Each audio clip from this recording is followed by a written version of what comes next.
Text number 20. How long it takes to study. Patrick Riley was the manager of a company that made washing powders, among other things.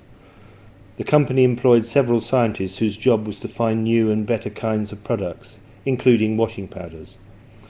One day one of them said to Patrick, "I suppose you know Sir James White. He was my professor at the university where I studied, and now he's one of the world's greatest and most honoured biologists."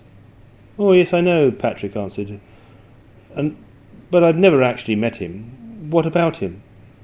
"Well," said the scientist, "he's discovered some new type of system that might be very useful to us for improving our manufacture of soap powders. I read an article about it yesterday in one of the scientific journals. You ought to meet him." "I'd like to," Patrick answered. "What do you think of inviting him to dinner one evening and suggesting that we might be able to offer him a job as an advisor?" "I agree," the scientist replied. "That would make an excellent decision."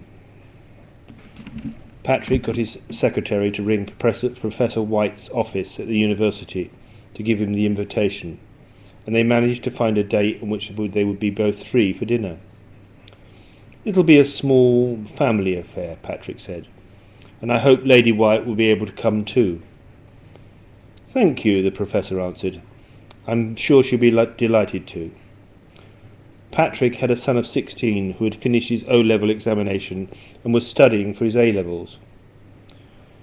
While everybody was having a drink before dinner, the boy chatted to the professor.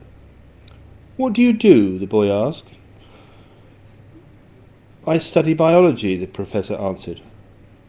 "Oh," the boy answered proudly. "Well, I finished biology last July."